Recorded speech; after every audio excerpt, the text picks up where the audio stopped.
Welcome to the Open to Hope Show. I'm your host, Dr. Gloria Horsley, with my daughter and co-host, Dr. Heidi Horsley. Well, Heidi. We are going to be talking about an important topic today. We're going to be talking about losing a parent, and it's a very interesting guest, and childhood trauma and trauma in general, and dealing with a lot of tough topics. So, Heidi, would you like to introduce our guest and our topic today? Sure, Mom, I'd love to. So, as you said, we're going to be talking about losing a parent and childhood trauma. And our guest today is Reginald Reed Jr., also known as Reggie. And Reggie is an author and an accomplished professional in the pharmaceutical industry. He has a master's degree in business and global marketing. And he has written a groundbreaking book called The Day My Mother Never Came Home. This memoir sheds much needed light on losing a parent and the childhood trauma that results. While this book reads like a true crime novel, it is actually Reginald's true life experience. So, welcome to our show, Reggie. Thank you. Thank you for having me. So great to have you on, and it's important, and what a story you have. Talk about the events surrounding your mother's death. When I was 6 years old, as far as I can remember, it was a normal day. It started out as a normal day.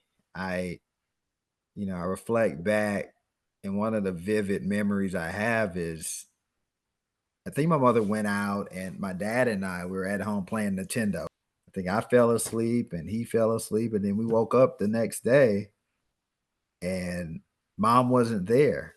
You can only imagine as a 6 year old, you really don't know what's really going on. You kind of feed off of other people. And I do remember it being a very emotional time as far as chaos. So that Saturday evening was the last time I saw my mother. Did they find her right away? She was discovered in her car the following day. Like my dad, I think, filed a missing persons report, filed a report. A local gas station on side of a bay of a car wash, I think. And she was found slumped over in the passenger seat. Well, Reggie, you're making a really important point about being a 6-year-old at this time, because, like you said, you're kind of looking at the adults to figure out how should I react, what's going on, how serious is this? What were you told about your mom's death? I do recall, there was an interview put out that I later in life as an adult came aware of, and it was an interview of that 6-year-old boy, which was me, interviewing with a local detective about maybe a month or a month and a half after the actual murder. And it was a point within that interview where the detective asked, like she was just asking, questions to get me comfortable. And one of those questions were, well, who's currently at the house? And I was like, well, at that time I had a golden Labrador named Duke. So I was like, Duke, my dad. Then when I got to my mom, I seemed confused. And my dad later interjected. He was like, well, no, your mom, he referred to my mom as Lonnie. Her name was Salonia. He was like, she's still there in spirit, right? Oh. Because at that point, I was confused. I was like, I was she there, not. I was like, yeah, she, I was confused. I was 6. Right. Yeah. So based on that, I imagined that I wasn't really still didn't understand what happened. Like I just know mom hadn't been home since. And I can imagine the turmoil and confusion as time went on. What about her family? Did you connect with your mother's family? Not to my knowledge, and that relationship has, I say severed, but I do remember prior to my mother's death, I spent time with the family, with that side of the family. But afterwards, I don't recall too many memories of me spending time with that side of the family. I was mostly with my dad's side of the family. And then later through life, I learned that and this is all hearsay, right? I learned from Right. that. I hear things from that side of the family stating that I was withheld from seeing them or interacting or engaging with that side. But as I became more mature and become an adult, I look back. I'm like, well, that's fine if that was the case. But as I grew older and became an adult, it's like I'm adult now. I choose who I want to talk to or speak with. So I would think that they would have, or hope they would have been more proactive. They run into other family members locally all the time. So they really wanted to get in touch with me. They could have asked for my phone number or whatever, I'm talking like 18, 25, all these years passed by. I never heard from none of them. Well, now fast forward to what happened. So my dad was an entrepreneur, and he did run for mayor of the city of Hammond in Louisiana. And in today's climate, that's when all of the the dirt comes out, right? You put your name on that ballot, you don't know what you're gonna get. And you would think that something of this magnitude would come out when somebody puts their name and face all over the town. Nothing came from that. It was one time a kid in the neighborhood said, "That's why your dad killed your mother." And I'm like, the things people say, it's like, are you just saying it to get me, Right. Angry or whatever? But I didn't react, and I just went on about my life. The case went cold. Like, they did a very thorough investigation back in 1987. They turned over every stone. Nothing came about it. Eventually, case goes cold. Fast forward years later, they retested evidence. I assume that my mother's side, and in their defense, I get it. I'm not saying, hey, why you do it? But, the stance I took is that, hey, I'm trying to get past it. I moved on with my life. Whether we find out who killed my mother or not, it's not going to bring her back. Right. And it wasn't nothing that really was putting my dad as the primary. You had a close relationship with your dad, right? Well, yeah, he raised me. Right. That's what I was going to ask, if he had raised you. So he raised you after your mom died, which makes sense. He raised me. And that's a lot of, I say criticism I get, as since the beginning of me writing this memoir and speaking with other individuals, like you said, podcasts and writing articles or whatever. I get a lot of criticism of like, why are you still talking to your dad? Okay, so people are criticizing you and wondering. It sounds like, yeah, they're like, he's a murderer. He and these are comments, right? People say anything, right? But to sit in my shoes, you'll never get it unless you're in my shoes. Absolutely. Right. That makes sense. That loyalty, of course, to your father, and the good. And forgiving is not condoning, right? I don't. Right. No. It's not condoning, and I'm not. It's not like I literally saw my dad kill my mother. He's never said anything to you about it. You never ask him, or you just don't talk about it at all. No, I asked him, and he still claims his innocence. Okay. So Reggie, given how complicated this is, because like you said, this is complex, and I can only imagine you as a kid, you're hearing rumors, you don't know what to think, your dad is a good dad to you. Why write the book? So at that point, when I got the call that he was indicted, it was another point in my life. It was like my life, my world got flipped upside down again. So I was like right at 39. Okay, and you were married or no? Yes. And you had a master's degree? Yes. Yeah, and you're married, and you didn't have a kid yet? No. So you have 2 kids now. So we can see where you are. You got a master's degree, you're married, you have a successful life. Looking at this, your father did a good job of raising you because you're a stand-up guy. So, so we've got that. So then take us to where you are when you heard. So yeah, it was just a normal day. I was working and I get a call that from Louisiana State Police it was phrased as a courtesy call saying that my father was indicted for second-degree murder and conspiracy, along with a co-defendant for my mother's murder. So I get that call. It's like roughly 4:30, 4:45 in the afternoon going into the evening. And it's like time just stopped. I'm like, what's going on? At that point, I just had to sit back and see, how am I going to make it through this? Mm-hmm. And I know one thing that has hindered me in the past was I really didn't have anybody to talk to, in regards to my deepest thoughts and feelings. Right, because you were an only child when your mom died, right? Yes, I was the Okay. only child. Yeah. So a lot of, who wants, like, that time I was like, who wants to talk about this? Like, who wants to share this, right? Right. Like, it's something you don't talk about. Most people, it's like, you're not talking about this. So that point, I'm not an author. Actually, I wasn't a fan of reading growing up.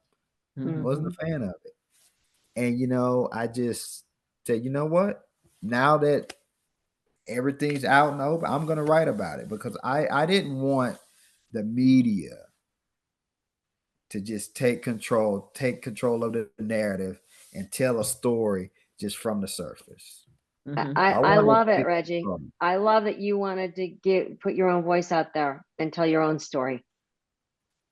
So that's what prompted me to say, you know what, I'm going to write a book, tell my story, the good, the bad, the ugly, but so people really understand 360 of the whole situation and not just what you see in a tabloid. Well, the other thing is, Reggie, there's other people out there in the world that's mothers never came home.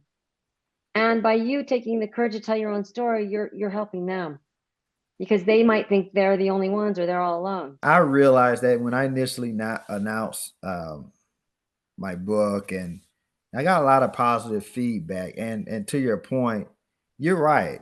This happens to people. We don't hear about it. In a day and age of social media, all we see is good stuff. Everybody's at the beach, everybody's chilling, hanging out, but we don't hear about this type of situations of stories, which I think can help one another. Because if someone's dealing with a traumatic experience or a situation, they might feel like there's no way out. How do you forgive people? Well, I think the first step is you got to be realistic. You can't tell yourself any stories. You got to be honest with yourself. It's not easy, especially something of this magnitude, right? And that's why I mentioned earlier, forgiveness is not condoning. I don't mean, oh, I forgave him and I'm just like, oh, I'm glad he did it. No, it's like, you have to just be aware and knowledgeable. I'm a guy, I'm deep in my faith, I'm not perfect. No one is. But it starts with, just really acknowledging what happened. Acknowledgement and having clarity is the best way you can of looking at the situation as a whole versus looking at one thing. It'll probably be a totally different conversation if my mother was murdered. I was raised in foster care. You follow me? Yeah. Totally different conversation. You'd be mad at your father 100 times over. But we're talking, or let me give you another scenario. Or if I was a grown man, adult, and this happened 5 years ago. Yeah. But I was a 6-year-old that didn't have nowhere to go. And didn't fully even understand what was going on. Didn't know what was going on. My dad, he raised me. I went to Catholic school. He supported me. He's former background, he's a Marine. So I wouldn't say it was sunshine and rainbows, but he encouraged me and and taught me how to navigate through life. Right. Relationships are complicated. Despite the fact that he murdered your mother, he loved you and parented you and did a good job. Good job. Well, thank you. And it's hard. Let me tell you, it's hard to just think about and be like, man, this is the guy, that murdered my mother. So it's hard to make sense of that. It sounds like, Reggie, like, wait a you minute. This man that's in front of me that loves me and that's parenting me and that's putting a roof over my head and giving me a good education. How does this happen? It sounds like that was hard to even wrap your arms around. And not to get religious or anything like that, but I'm not the one to pass judgment on anyone, whether it's my father, whether it's a stranger. That's not for me to decide. He's incarcerated for the rest of his life. So it's not like we're just, just having a grand old time talking on the phone. But you know what? If my dad calls me and asks me to put a couple dollars on this book so he could get something to eat, I'm gonna do it. Right. So Reggie, what are some of the things that have helped you? It sounds like your spirituality has helped you. Forgiveness has helped you. What are other things that have helped you in your journey to find hope again? I would say just staying focused on the things that I wanted that I didn't have growing up. And what I mean by that is, I wanted that family, to be at the dinner table, or my parents to be there when I hit certain milestones throughout my life or accomplishments. I wanted that for myself, but I didn't have that. And I know in today's time, nobody really sits at a dinner table and eat, but I'm using that as an example, right? We were like the oddballs when showing up to family functions because, everybody else in the family, it was dad, it was mom, and it was the kids, right? We showed up like brothers, like roommates. So that's kind of how our life was structured. But no, that motivated me. Ironically, is that having without actually motivated me to get and accomplish the things I didn't have. Awesome. And how about your wife? Tell us about your wife and your two kids. So my wife, her name's Paula, and we've been married 6 years now. And she's great. One of the things, like, we met when I moved to San Antonio, maybe like a year in. And I recall one of the things I told my wife, I was very transparent up front. I said, you know what? If you go out, just let me know when you make it home. But I told her the rationale of me. It's kind of how I told my initial story. I didn't go all in detail. And I say, it's not about me getting in your business or anything of that nature, but I just want to make sure that you're home safely. Wow. I share with her the background of why. Yeah. Well, Heidi, that fits into talking about childhood trauma and how it does carry through to adulthood in certain ways that probably will sneak up on you. I'm not, when your child is 6, you might start having thoughts about that, or, you never know when things sneak up from past experiences, but It's true, Mom. It's like, how do our traumatic losses early on impact us over our life course? And not necessarily in negative ways, Reggie, because like you said, okay, when they go low, I want to go high, and I want to do it differently. And you are an amazing example of post-traumatic growth. So you have grown in profound ways despite what has happened in your life. yeah. And I appreciate you having the courage to write this book. Yep, absolutely. I wondered if you had any thoughts for those people who are suffering through a trial. That's a tough one because you just never know how your body and mind is going to respond to the outcome. Because I was front row in the trial of my father. It was a week-long trial, and just within that short time frame, we built a I guess, a habit or repetition that I remember as far as me picking him up. We going to the courthouse, but before that, would get McDonald's every day. And then that Friday, he was served, he was found guilty of second degree murder. And, that experience, I just can't put it in words of what I felt. But I would just encourage anybody going through that situation just to, as much as you can, just relax. But it kind of goes back to what I said, just acknowledge the fact of what's going on. Don't tell yourself any stories. Just be open-minded. As easy as it sounds, but it does help you if you get that outcome that you're not expecting or that negative outcome. It's another profound loss because you lost your mother to death and then you lost your father to incarceration. So, yes. It's a lot to deal with.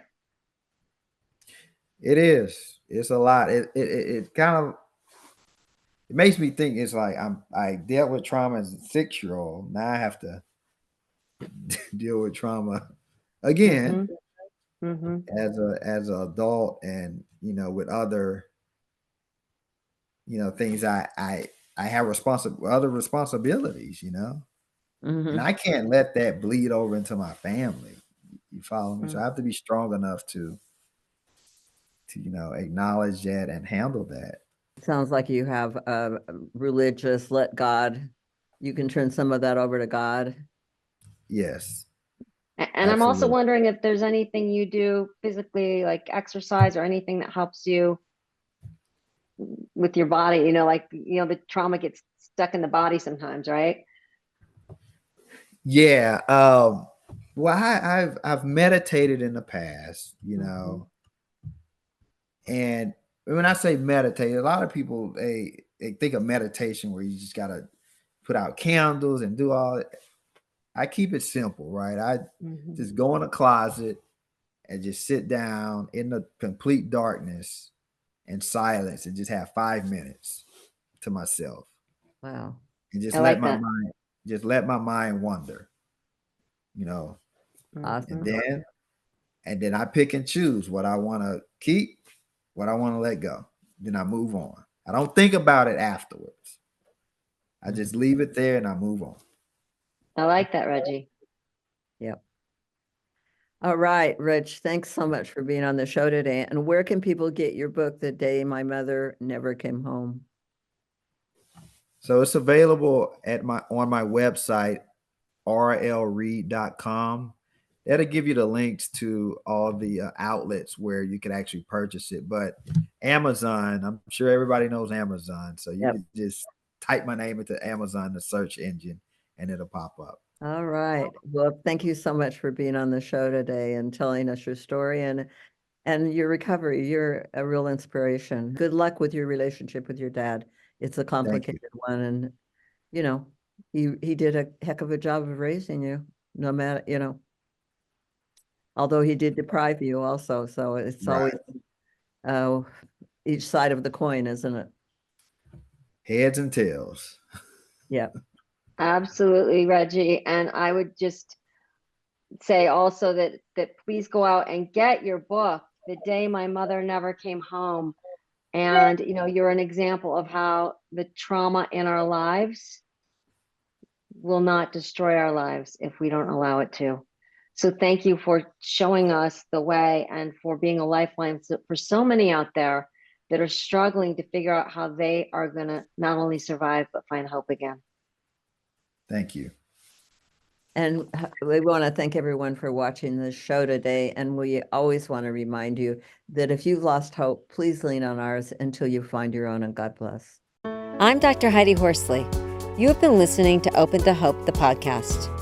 You can follow Open to Hope on Facebook, Instagram, and Twitter. To learn more, visit us at opentohope.com and go to Apple Podcasts to subscribe. I'm Dr. Gloria Horsley. Join us again next week for another Open to Hope conversation, where we invite you to lean on our hope until you find your own.